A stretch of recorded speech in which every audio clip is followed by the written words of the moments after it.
To the critique. Today we're looking at The Cabin That Dreams With You, which is this beautiful piece of prose designed to guide a listener into deep rest. It uses some really lovely sensory detail and this idea of gentle anthropomorphism. It does, and to really maximize that immersive quality, let's just jump right into how we can strengthen that core idea. Sounds good. So a really powerful concept running through this is that the cabin is an active entity, that it's alive in a gentle way. Our first thought is that to really maximize immersion, we should be integrating this sentience much earlier. Right. Get it into the physical descriptions to sort of build anticipation for that final dream sequence. Exactly. That core idea is fantastic, but right now, the first few descriptions, they make the cabin feel a little bit like just an old building. Yeah, the description is rich. You know, soft, dark wood, worn smooth by decades of wind and rain. That's great imagery. It is, but the issue is that the eventual reveal, that the cabin listens and knows your dreams, it feels a little disconnected. It feels stated, not earned. The focus at the start is purely on age, on physical wear and tear. I follow that completely. It's like we're being told the cabin is a conscious character, instead of, watching that character reveal itself through its own environment. Yes. So the suggestion here isn't just about describing the cabin, but treating its physical attributes, that wear and tear, as actual evidence of absorbed memory, of personality. Infuse those early sensory details with these subtle hints of awareness. That's the key. This is about transforming descriptions of simple aging into evidence of deep, accumulated experience. If the wood is smooth, why is it smooth? Not just from rain. Not just from rain. It's smooth because it has listened to decades of similar quiet arrivals. It's absorbed them. I love that distinction. Descriptive aging versus active, absorbed experience.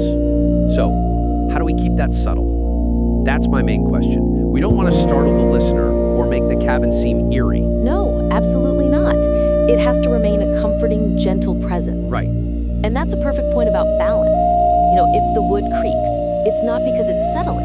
It should creak because it's adjusting its posture to welcome you. We have to stay on the settle side of this. Okay, so let's look at the sensory details. The script mentions the scent, pine, warm fire, and honey. How do we apply this idea there? Well, if we want the scent to reflect recognition, we can lean into that idea of accumulated history instead of just listing the ingredients. We could imply they are permanent record. Yes, exactly. Let the scent itself imply awareness. So instead of the air just smelling of those things, maybe the phrasing could be that the scent remembers countless quiet arrivals. Or that the air feels heavy, not with dust, but with a history of unspoken kindness. You're assigning memory to the materials. That's a huge shift in texture. Okay, what about touch, the tactile elements? The script says, a chair waits by the hearth, and the fire seems to hum softly in greeting. That hum, that waiting, it still feels a little passive. I agree. So we can make the chair feel less like a piece of furniture and more like a gentle lap. How so? Maybe the soft, dark wood isn't just worn, but it feels warm against your palm, having anticipated your touch. Or for the chair itself, instead of it simply waiting, maybe its shape isn't just molded by time, but it seems to fit your body perfectly, a shape that remembers comfort. Oh, I really like that. Emphasizing the specific, anticipated fit. That moves the experience from a generic relaxation script to a very personal interaction. Right. We could even focus on the structural support. When describing the walls or the beams, suggesting they don't just hold the roof up, but they settle in a long, quiet sigh, recognizing the day's tasks are done. Those examples are strong because they maintain the tone, the gentleness, while hitting that core objective. Yeah, the goal is that by the time we get to the dreaming sequence, the listener has already accepted the cabin as a silent, conscious friend. And not just a beautiful backdrop. Exactly. That refinement really strengthens the whole piece. Okay, now, let's pivot a bit and look at the experience of time. The goal is deep rest, and that means surrendering to a different rhythm. And we feel that the transition from physical arrival to psychological surrender, it requires a much more deliberate deceleration phase to really work as a rest aid. Pacing is everything when you're guiding someone rest. It's the whole game. The issue right now is that the shift is just too abrupt. It is. Once the listener sits down and the fire starts humming, the action accelerates really quickly. The wall shifting, the heartbeat sinking, and then immediately the deep softening. Your thoughts melt. Your mind softens, your body becomes heavier. It happens in a flash. And that rapid collapse from simply sitting to feeling heavy, that's the vulnerability. If it's too fast, the listener's conscious mind can kind of jolt. And it pulls them right back out of the flow. Just when they need to surrender, it breaks the spell. It absolutely risks jarring them. So the suggestion is to use the external environment as a bridge. The text mentions it briefly. Outside, the forest is calm. Every branch, every leaf. Right.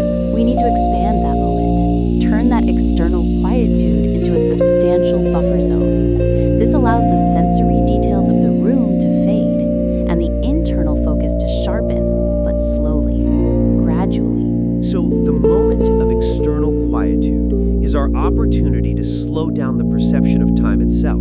But, okay, if we spend too long describing the forest, do we risk losing that internal connection, the one the pieces worked so hard to build inside the cabin walls? That is the balance we have to strike, you're right.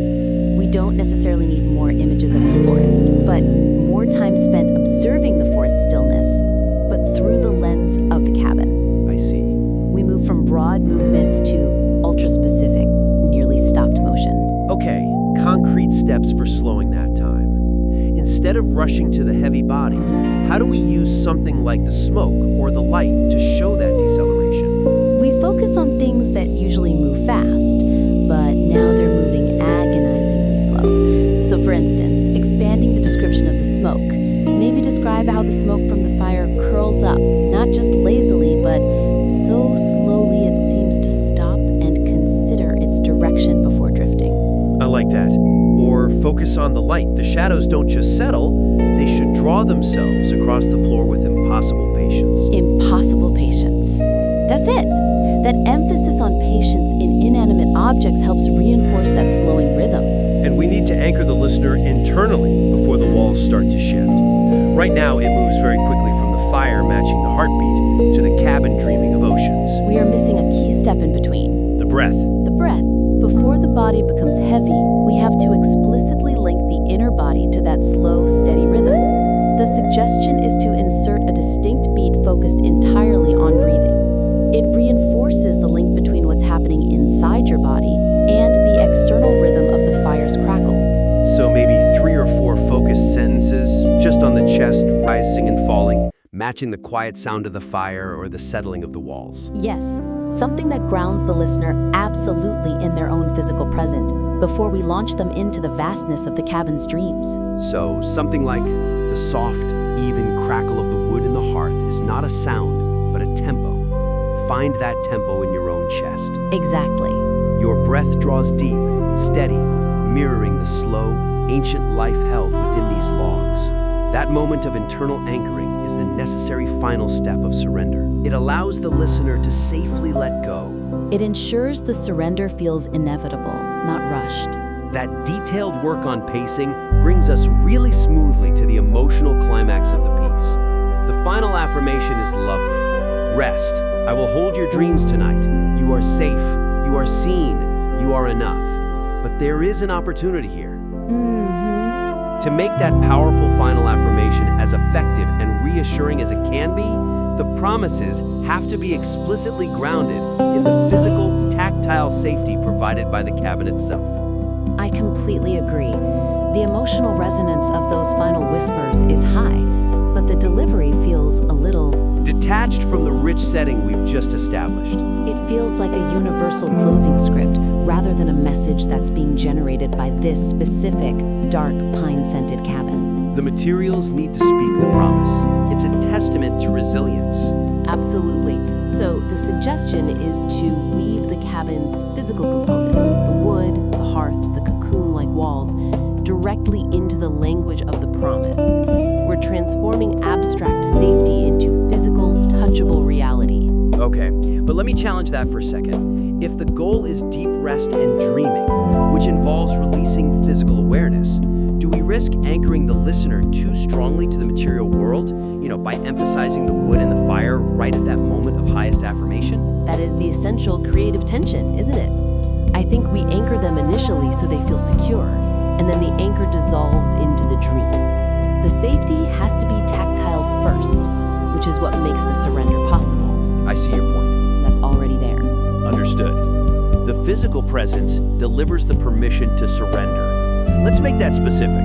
When the cabin dreams of oceans you will never forget, how can we connect that vast, abstract dream imagery back to the warmth of the hearth? We can use the warmth as a filter for the outside world. Instead of just dreaming of oceans, we use the contrast. We might say, let the warm fire melt the chill of past worries. So the fire actively consumes anxieties. Oh, that's good. Or, linking the ceiling. Feel the heavy ceiling beams holding the night away, knowing the only distance you will travel tonight is through your own quiet mind. That's very effective. It's making the materials functional in the emotional promise. Okay, now, focusing on the core promise, you are safe. How do we reframe that using the smooth, dark wood? We turn the description of age into a statement of protective longevity. So instead of the simple, I will hold your dreams tonight, we could say something like, the soft, dark wood, worn smooth for decades, stands guard over every thought and every shadow. It has withstood the seasons. It can easily withstand your restless mind. Something like that. Yes, you're emphasizing its tested integrity. And we could use the structural stability to convey being enough. We could say, just as this cabin requires no new varnish or reinforcement to stand strong, you require nothing more than you are right now. Rest. Within these walls, you are fully seen. That is a powerful linkage. It uses the cabin as a metaphor for inherent worth. The goal is to move beyond those generic affirmations and make sure the listener feels a unique, powerful sense of protection coming directly from the architecture. And this fusion of sensory detail and emotional promise transforms the ending from a simple closing script into a deeply satisfying, cohesive emotional climax. Exactly.